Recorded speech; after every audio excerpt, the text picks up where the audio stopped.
Has this ever happened to you? Ball drops in the non-volley zone and you just don't have enough time to get there? Ooh, we've got some suggestions for you. Stay tuned. I'm CJ, this is Tony. We're pickleball professionals and we're here to fix your game. Let's do this. All aboard! How often has this happened to you? The ball lands here, you're there, you don't have enough time to get to it. Ooh, not good. Coach Tony, what can we do to fix that? That can be frustrating, Coach. That ball lands and it looks like an easy shot and we don't have time to get to it. Here to tell you a couple of things. First of all, you do have time.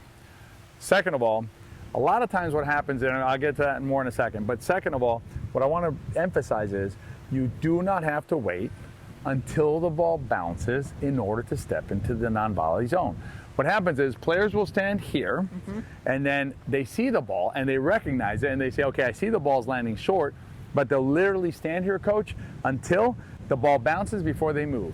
A lot of times when you wait for the ball to bounce before you move inside the non-volley zone, you don't have time.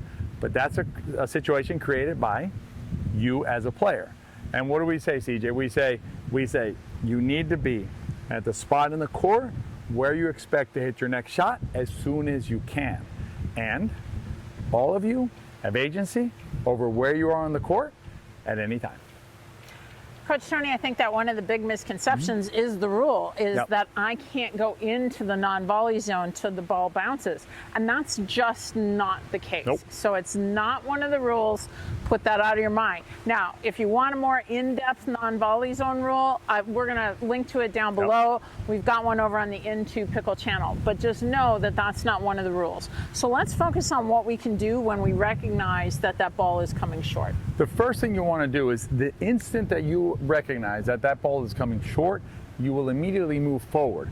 Now, you may not know exactly where it's going to be, Coach, because like today it's windy. You can probably see CJ's hair and my clothes are swirling all over the place.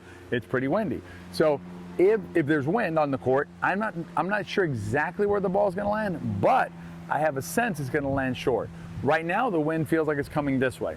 That tells me that if I'm on this side and Coach CJ hits a high ball and it lands here, I'm probably not going to have time to get to it.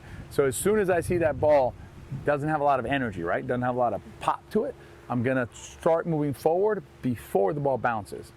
If I wait till the ball bounces, may not be able to get to it. Too late. Yep.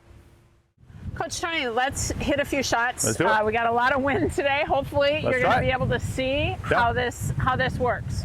I'm going to try and hit Coach CJ some short balls. And the idea is if she waits till the ball bounces or I wait till the ball bounces, she can't get to it, right? That time, the first time, Coach came in with enough time to get the ball. The second time, she waited till the ball bounced. What happened there, Coach? I couldn't get to it. And the ball essentially bounced in just about the same place.